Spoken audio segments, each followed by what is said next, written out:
ఇక్కడ మనం చూస్తూ ఉన్నప్పుడు అబ్రహాము దేవుడు తనకు ఆజ్ఞాపించాడు ఏమనంటే, నీ ఒక్కగానొక్క కుమారుని నాకు దహన బలి అర్పించు. ఎక్కడ తీసుకురావాలి నువ్వు? ఇంటి పక్కన ఆ దహన బలి చేయమన్నాడా? ఆ బలిపీఠాన్ని కట్టమన్నాడా?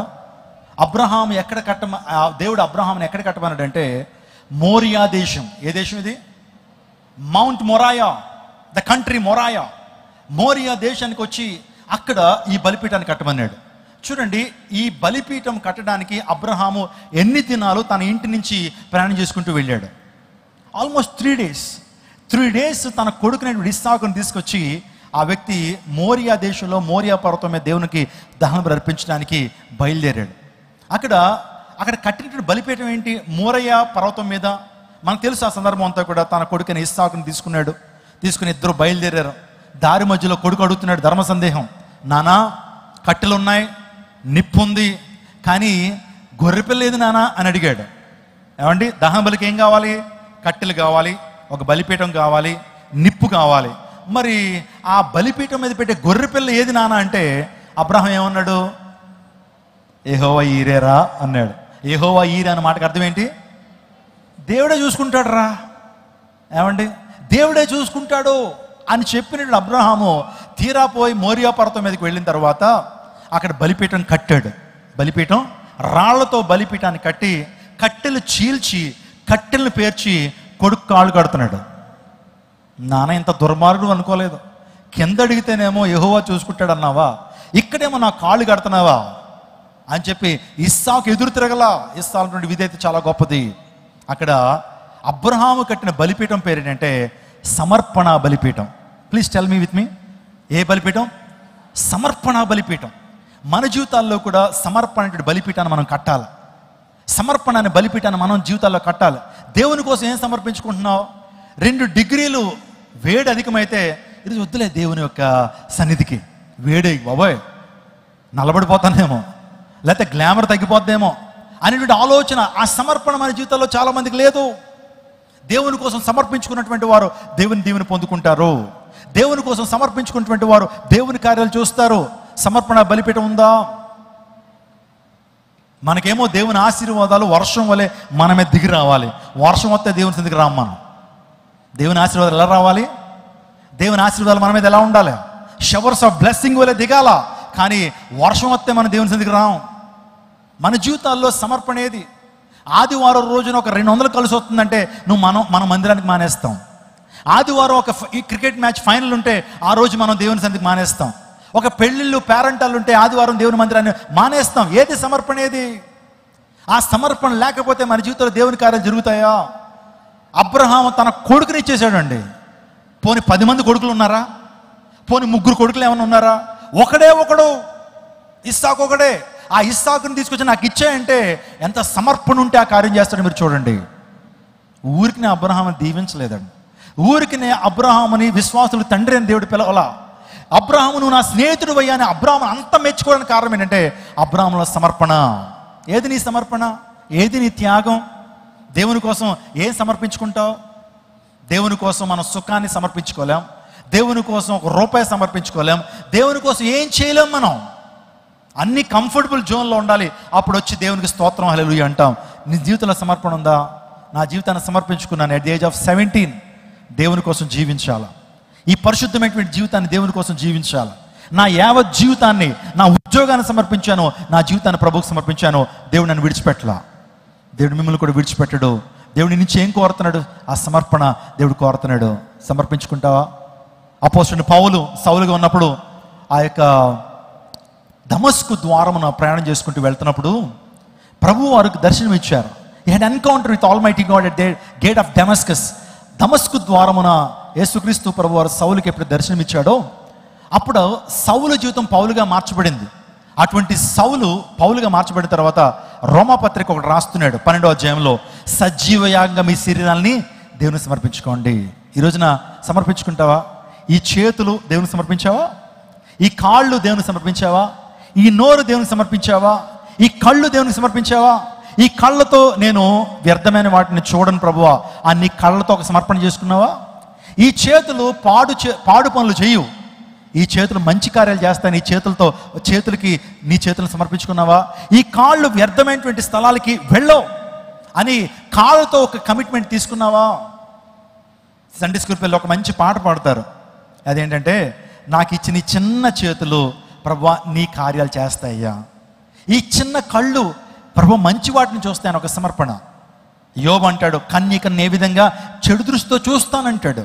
యోబు తన కళ్ళతో నిబంధన చేసుకున్నాడు. నా ప్రియ జనాగమ, మీ జీవితాల్లో కూడా ఒక సమర్పణ చేసుకోండి, దేవుని దీవిస్తాడు. చాలాసార్లు చెప్పాను, మళ్ళీ చెప్తున్నాను. అనేక మంది మిషనరీలు వారి జీవితాన్ని సమర్పించుకున్నారు. ఒక విలియం కేరీ కావచ్చు, అదోనిరామ్ జడ్సన్ కావచ్చు, సిటీ స్టడ్స్ కావచ్చు, ఆ తర్వాత ఆఫ్రికా దేశానికి వెళ్ళినటువంటి డేవిడ్ లివింగ్స్టన్. వీరు వారి యొక్క వృత్తుల్ని, వారి యొక్క ప్రొఫెషన్ని, వారి కుటుంబాన్ని, వారి యొక్క పిల్లలను, సమస్తాన్ని కూడా సమర్పించుకుని దేవుని కొరకు సువార్థికులుగా వారు వెళ్ళారు. దేవుడు మన జీవితంలో నుంచి కూడా ఈ సమర్పణ దేవుడు కోరుతున్నాడు. ఒక మ్యూజియంలో, ఒక లండన్లో ఒక మ్యూజియం ఉంది. ఆ మ్యూజియంలో చాలా యాంటిక్ వస్తువులన్నీ కూడా అక్కడ పెట్టబడ్డాయి.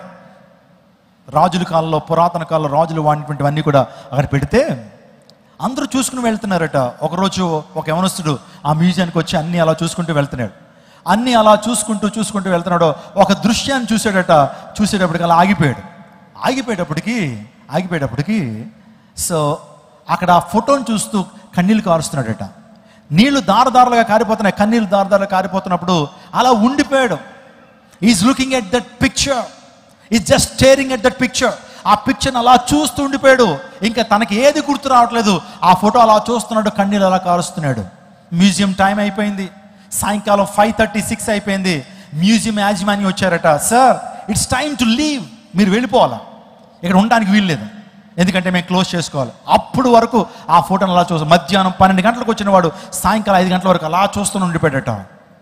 ఏంటి ఆ వ్యక్తి చూసిన దృశ్యం ఏంటని ఆలోచన చేస్తే, ఆ దృశ్యం ఏంటంటే, మన ప్రభువైన యేసుక్రీస్తు ప్రభు వారు సిలువలో తన అమూల్యమైన రక్తాన్ని కారుస్తున్న దృశ్యాన్ని చూశాడు.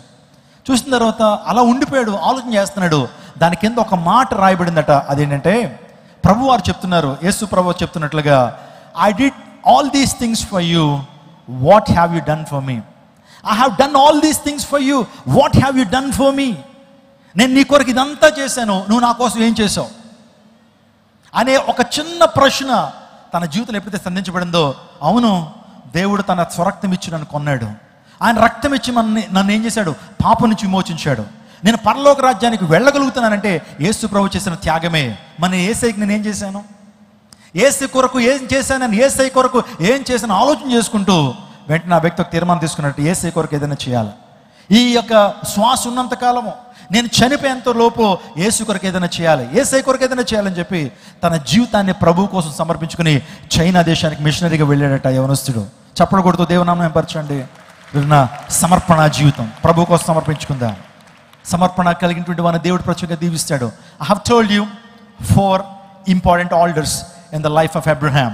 ఫస్ట్ ఆల్టర్ ఏంటి? ద ఆల్టర్ ఆఫ్ రెవల్యూషన్, ప్రత్యక్ష బలిపీఠం. రెండో బలిపీఠం ప్రార్థనా బలిపీఠం. మూడో బలిపీఠం ఆశీర్వాదం అటువంటి బలిపీఠం. నాలుగో బలిపీఠం సమర్పణ బలిపీఠం. కాబట్టి మనం కూడా ఈ బలిపీఠాలను కడదాం. దేవుడు అందరినీ దీవిస్తున్నాడు, ఆశీర్వదించాలని ఆశపడుతున్నాడు. ప్రతి కొరతను దేవుడు తీర్చాలని ఆశపడుతున్నాడు. అధైర్యంగా ఉండొద్దు, ధైర్యంగా ఉండండి.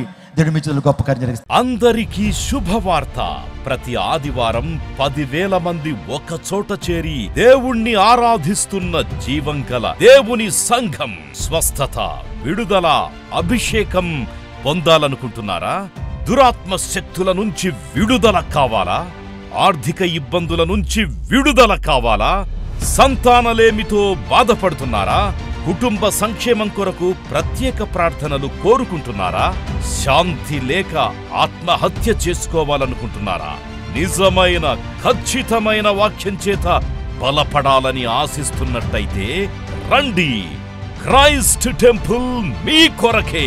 ప్రతి ఆదివారం 4 ఆరాధనలు జరుగుతున్నాయి. మొదటి ఆరాధన ఉదయం 6 గంటలకు, రెండవ ఆరాధన ఉదయం 8 గంటలకు, మూడవ ఆరాధన ఉదయం 10 గంటలకు, 4వ ఆరాధన సాయంత్రం 6:30 జరుగును. స్థలం Christ temple, Mary Stella indoor stadium, Pantakaluva road, NTR circle, Vijayawada. ముఖ్య ప్రసంగికులు ప్రపంచవ్యాప్తంగా వాక్యమునందించి కోట్లాది మందికి దీవెనకరముగా ఉన్న మన దైవజనులు రెవరెండ్ డాక్టర్ పాల్ ఇమాన్యుయల్ గారు మరియు నిస్సీ పాల్ గారు శక్తివంతమైన సందేశాలను అందించి ప్రతి ఒక్కరి కొరకు ప్రత్యేక ప్రార్థనలు చేయుదురు. హృదయాలను హత్తుకునే అద్భుతమైన స్తుతి ఆరాధన సాక్ష్యాలు, ప్రతి విశ్వాసిపై ప్రత్యేక శ్రద్ధ, గృహ దర్శనాలు, ఇంకా మరెన్నో.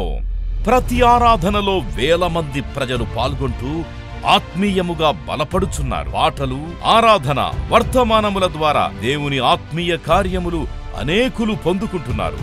విజయవాడ చుట్టుపక్కల ప్రాంతాల నుంచే కాక 100 కిలోమీటర్ల దూరం నుంచి ప్రజలు వచ్చి ఆత్మీయ మేలులు పొందుచున్నారు.